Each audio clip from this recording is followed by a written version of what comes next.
I'm Amber Miller, and I go to a predominantly white school in the South. So here are a few things that I've had to deal with while growing up at a predominantly white school.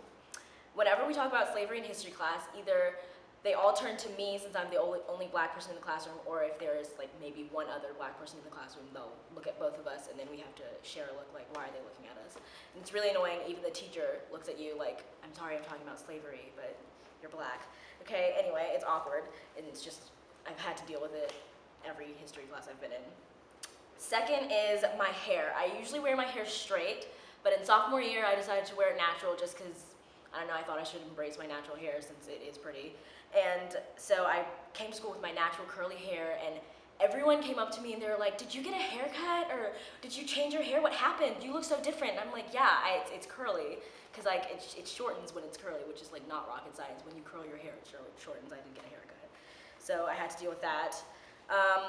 Three, whenever in middle school when you had the not real relationships and you were just kind of set up by your friends, if they saw a black person from afar, they'd be like, Amber, that guy is cute. You should go date him. Facebook chat him, like, you should hit him up. I'm like, why? They would tell me maybe one interesting fact, and I'd be like, I really don't care. Like, if you think he's so great, you date him. The only thing we would have in common was that we were both black, so I was like, whatever. Plus I was shy, so I wasn't gonna talk to a guy anyway. The fourth thing, and the most irritating probably, was whenever people would say, I talk white or I act white. Because when people say I talk white, they insinuate that white people are the only people that can speak proper English.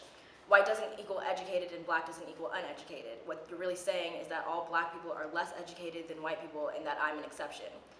Not only have people told me I talk white, they tell me I act white too. Someone has actually said to me, you definitely act white, you like One Direction.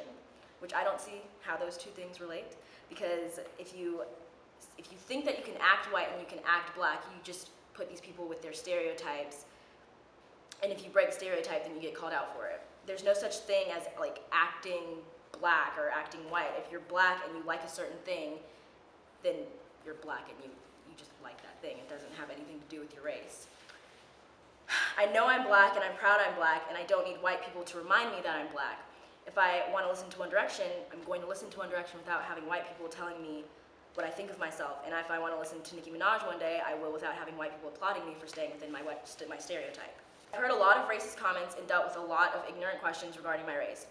Growing up, I didn't know exactly how to handle them or respond to them.